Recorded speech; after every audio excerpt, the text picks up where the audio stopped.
बिस्मिल्लाहिर्रहमानिर्रहीम। अस्सलाम वालेकुम फ्रेंड्स, मैं हूं सुहेल अहमद, SLStutorial.com में खुशामदीद। अच्छा, तो व्यूअर्स, लास्ट टाइम हम लोगों ने देखा था कि अगर हम लोगों ने इस तरह का रेक्टेंगल या कुछ स्क्वायर टाइप पैटर्न प्रिंट करना हो तो हम लोग कैसे प्रिंट करेंगे।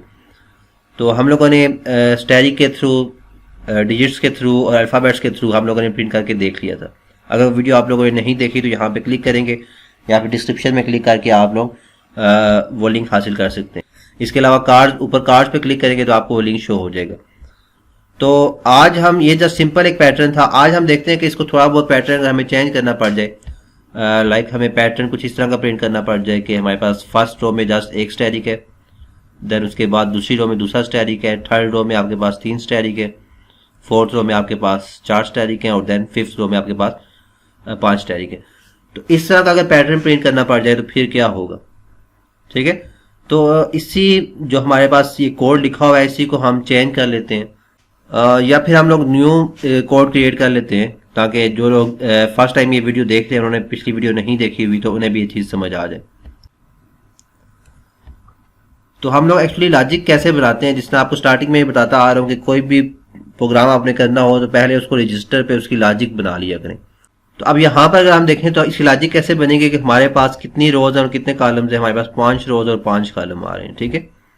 लेकिन अब यहाँ पे जो लास्ट टाइम तो ये था कि हमारे पास हर रोज और हर कॉलम में स्टैरिक प्रिंट हो रहा है, लेकिन अब यहाँ पे हमें नंबर ऑफ रोज के मुताबिक ही स्टैरिक जो है वो प्रिंट करने हैं। मीन्स के एक रो थी तो हमारे पास 1 टाइम जस्ट स्टैरिक प्रिंट हुआ, सेकेंड रो में 2 टाइम प्रिंट हुआ, थर्ड रो में 3 टाइम प्रिंट हुआ।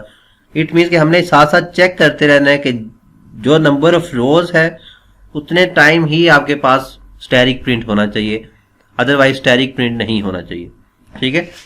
तो वही काम, बाकी तो वही काम करेंगे। 2-3 वे से मैं आपको समझा देता हूँ कि स्टैरिक कैसे प्रिंट हो सकता है।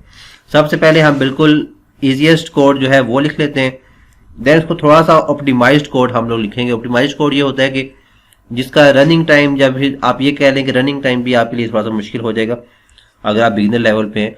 आप ये समझ लें कि उसका जो स्टेटमेंट एग्जीक्यूट होंगी उसका कुछ टाइम जो है वो number of time come execute होती है ऑप्टिमाइज कोड की, जबकि जो इजीएस्ट कोड मैं आपको समझाऊंगा इसकी स्टेटमेंट लाइक कि आपका 50 टाइम एग्जीक्यूट हो रही है, तो ऑप्टिमाइज कोड की क्या आपका वो 30 टाइम प्रिंट होने के बाद,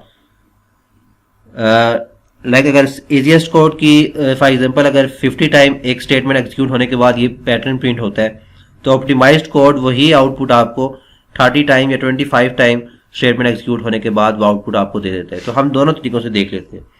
तो सबसे पहले जो इजीएस्ट कोड है कि हम लोग यहाँ पे लूप लिख लेते हैं रोज के लिए, int i equal to 0, i less than जो भी नंबर ऑफ रोज हैं 5 and then i plus plus. Then उसके बाद कॉलम के लिए लूप लिखना है तो for int j equal to 0, j less than 5 and then j plus plus. यहां तक तो हो गया। अब उसके बाद यहां पे हम लोग कंसोल डॉट राइट और देन यहां पे स्टैरिक प्रिंट कर लेते हैं, ठीक है, जो हमने स्टैरिक प्रिंट करना है। अब यहां तक तो कोड हमारा सेम है, प्रीवियस कोड से रिलेटेड ही है, ठीक है। और उसके बाद हमें जब हमारे पास कॉलम जो है वो प्रिंट हो चुके हों तो हमें हर कॉलम के बाद नेक्स्ट रो में आने के लिए नेक्स्ट लाइन पे आना है, ठीक है, पॉइंटर को नेक्स्ट लाइन पे लाना है। तो आपके जो कॉलम ये प्रिंट हो चुके हों तो आपने यहाँ पे कंसोल डॉट राइट लाइन, आपको नेक्स्ट लाइन पे आना है तो राइट लाइन लिखेंगे। ये सारी चीज़ें मैं आपको प्रीवियस एग्जांपल में समझा चुका हूँ डिटेल के साथ। अगर वो आपने वो नहीं देखी तो आप वहाँ पे वो देख सकते हैं पहले, आपको ताकि चीज़ें समझ आ जाए, ठीक है। तो अब यहाँ पे ये राइट लाइन हम लोगों ने लिख लिया। अगर जस्ट इसको मैं एक्सक्यूट करता हूँ तो आपके पास यहाँ पे स्क्वायर फॉर्म में स्टैरिक प्रिंट हो जाएंगे। इट मीन्स के आपके पास यहाँ पे फर्स्ट लाइन में भी 5 स्टैरिक प्रिंट होंगे, सेकंड लाइन में भी 5 स्टैरिक प्रिंट होंगे एंड सो ऑन।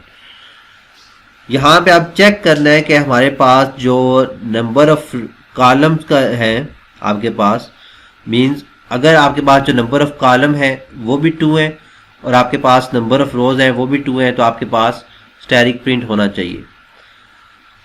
अगर यहाँ पे देखें तो आपके पास नंबर ऑफ कॉलम जो है वो 3 है और जो आपके पास रो है वो भी 3 है। तो आपका जब ये फर्स्ट स्टैरिक प्रिंट होगा तो उस वक्त नंबर ऑफ कॉलम आपका जे क्या होगा वैल्यू, वो 1 होगी और आपकी आई की वैल्यू क्या होगी, 3 होगी। आपका सेकंड स्टैरिक ये वाला प्रिंट होगा तो आपकी जे की वैल्यू क्या होगी, 2 होगी और आपके आई की वैल्यू क्या होगी, 3 ही होगी। इट मीन्स कि यहाँ पे जो कंडीशन लगेगी वो ये होगी कि अगर आपका जे जो है वो लेस देन आई हो या फिर इक्वल टू आई हो तो फिर हम लोगों ने प्रिंट करवाना है। और अगर आपका जब जे यहाँ पे जब आएगा तो यहाँ पे आपके पास जो जे की वैल्यू है वो आपके पास फोर्थ कॉलम है सॉरी, और आपके पास जो रो होगी वो थर्ड रो होगी। इट मीन्स कि जे जो है वो एक्सीड कर गया है रो से, आई से। तो अब यहाँ पे हम लोगों ने कुछ भी प्रिंट नहीं करना। तो आप लोग यहाँ पे कंडीशन लगा लेंगे if J less than and equal to I, then आपका ये स्टैटिक प्रिंट होना चाहिए, अदरवाइज कुछ भी प्रिंट नहीं होना चाहिए। अदरवाइज आप यहाँ पे कुछ प्रिंट करें या फिर ना प्रिंट करें, क्योंकि यहाँ पे कुछ ऐसा नज़र नहीं आ रहा। ठीक है, तो सिंपली मैं इसको एक्सिक्यूट करता हूँ तो आपके पास ये आउटपुट आ जाएगी। अच्छा, तो यहाँ पर आपके आउटपुट नज़र आ रही होगी, यहाँ पर आपके पास ये एक ट्रायंगल बन गई है। ठीक है, यहाँ पे वही है कि आपके पास फर्स्ट रो में just first time static print हुआ, सेकंड रो में 2 टाइम स्टैटिक प्रिंट हुए एंड सो ऑन। तो अब यहाँ पे ये सिंपल बिल्कुल कोड था, इसको हम चेंज कैसे कर सकते हैं कि आपकी जो कंडीशन यहाँ पे हम लगा रहे हैं J less than and equal to I, इसको हम यहाँ से कट करते हैं और यहाँ पे लगा लेते हैं कि J less than and equal to I. इस इफ को यहाँ से ख़त्म कर देते हैं, कोड आपका थोड़ा सा कम हो जाएगा। देन इसको मैं अगेन एक्सिक्यूट करता हूँ तो अगेन आपके पास आउटपुट वही आनी चाहिए। तो आपके पास आउटपुट अभी भी वही आ रही है। ठीक है, इट मीन्स कि अब ये थोड़ा सा कोड आपका ऑप्टिमाइज्ड हो गया है। पहले क्या था कि आपका हो क्या रहा था कि पहले जब आपने जे लेस देन 5 लिखा हुआ था तो आपका ये 5 टाइम जो लूप है एक्सिक्यूट होता था। अब जब आपने यहाँ पे J less than and equal to I लिखा तो जब आपके पास आई की वैल्यू 0 होगी तो ये लूप जस्ट 1 टाइम एक्सिक्यूट होगा। अब ये 5 टाइम एक्सिक्यूट नहीं होगा। उस टाइम क्या होता था कि आपका 5 टाइम एक्सिक्यूट होता था, लेकिन जस्ट प्रिंट जो करता था वो 1 टाइम एक्सिक्यूट करता था। 4 टाइम वो आपका लूप एक्सिक्यूट हो रहा था, लेकिन आपका प्रिंट कुछ भी नहीं हो रहा था, जिससे आपके प्रोग्राम की जो रनिंग टाइम है वो थोड़ा ज़्यादा हो जाती है। जब आप थोड़ा एडवांस लेवल पे जाएंगे तो फिर आप ये चीज़ें सीखेंगे कि हमें रनिंग टाइम कैसे कम से कम करना पड़ता है। तो ये चीज़ें क्लियर हो गई होंगी आप लोगों को।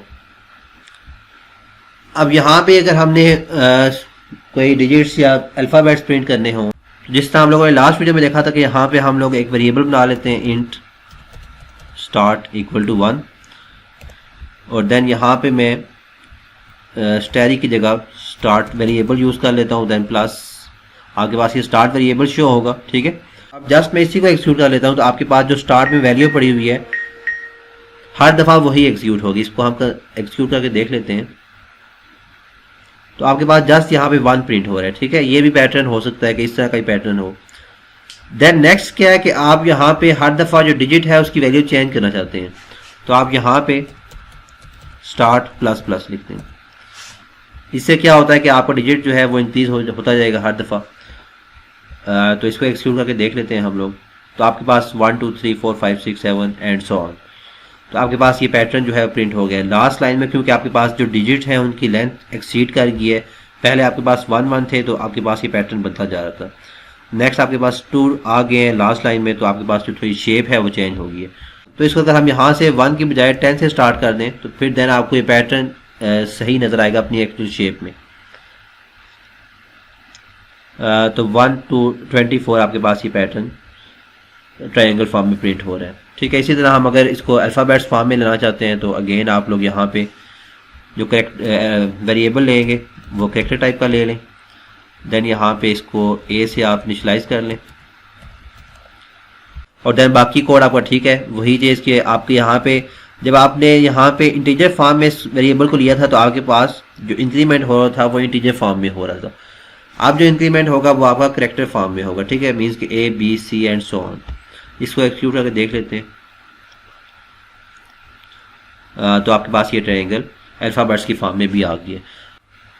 तो यहाँ पे उम्मीद है कि आप लोग सारी चीज़ें क्लियर हो गई होंगी कि अगर हमने किसी और फॉर्म में भी लाइक स्टैटिक की जगह हमने हैश प्रिंट करना है या कुछ और एंड का ऑपरेटर प्रिंट करना है, मॉडुलस का ऑपरेटर प्रिंट करना है, रिमाइंडर का ऑपरेटर प्रिंट करना है, कुछ भी अगर आपने प्रिंट करना है तो आप लोग अब प्रिंट करना सीख चुके होंगे। अगर आप साथ साथ प्रैक्टिस करते हुए आ रहे हैं तो उम्मीद है कि सारी चीज़ें आपको क्लियर हो गई होंगी। इसके अलावा भी कोई चीज़ क्लियर नहीं हुई तो आप लोग कमेंट्स बॉक्स से पूछ सकते हैं। कोई क्वेश्चन हो तो आप कमेंट्स बॉक्स से पूछ सकते हैं, मैं जहाँ तक हो सका आपको रिप्लाई कर दूंगा। अगर आपका क्वेश्चन कुछ ऐसा है कि जिस पे वीडियो बनानी चाहिए तो वो वीडियो बना के भी आपको सिखा दूंगा। वीडियो को लाइक कर दीजिए ताकि हमारी हौसला अफजाई हो जाए। कमेंट्स में अगर आप शेयर करते हैं तो बहुत हौसला अफजाई होती है हमारी। तो इंशाल्लाह मिलते हैं नेक्स्ट वीडियो के साथ। अल्लाह हाफिज़।